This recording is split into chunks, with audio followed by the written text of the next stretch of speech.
اور قرض تھوڑا ہو یا بہت اس کی دستاویز کے لکھنے لکھانے میں سستی نہ کرنا.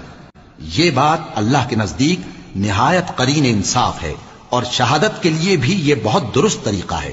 اس سے تم کو کسی طرح کا شک و شبہ بھی نہیں پڑے گا. ہاں، اگر سودا دست بدست ہو جو تم آپس میں لیتے دیتے ہو، تو اگر ایسے معاملے کے دستاویز نہ لکھو تو تم پر کچھ گناہ نہیں. اور جب خرید و فروخت کیا کرو، مثلا زمین جائیداد کی، تو بھی گواہ کر لیا کرو. اور کاتب دستاویز اور گواہ معاملہ کرنے والوں کا کسی طرح کا نقصان نہ کریں.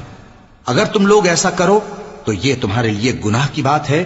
اور اللہ سے ڈرو اور دیکھو کہ وہ تم کو کیسی مفید باتیں سکھاتا ہے، اور اللہ ہر چیز سے واقف ہے. اور اگر تم سفر پر ہو اور دستاویز لکھنے والا نہ مل سکے تو کوئی چیز رہن با قبضہ رکھ کر قرض لے لو. اور اگر تم میں سے کوئی دوسرے کو امین سمجھے یعنی رہن کے بغیر قرض دے دے تو امانت دار کو چاہیے کہ صاحب امانت کی امانت ادا کر دے.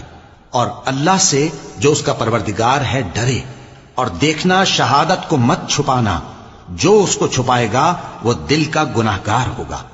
اور اللہ تمہارے سب کاموں سے واقف ہے.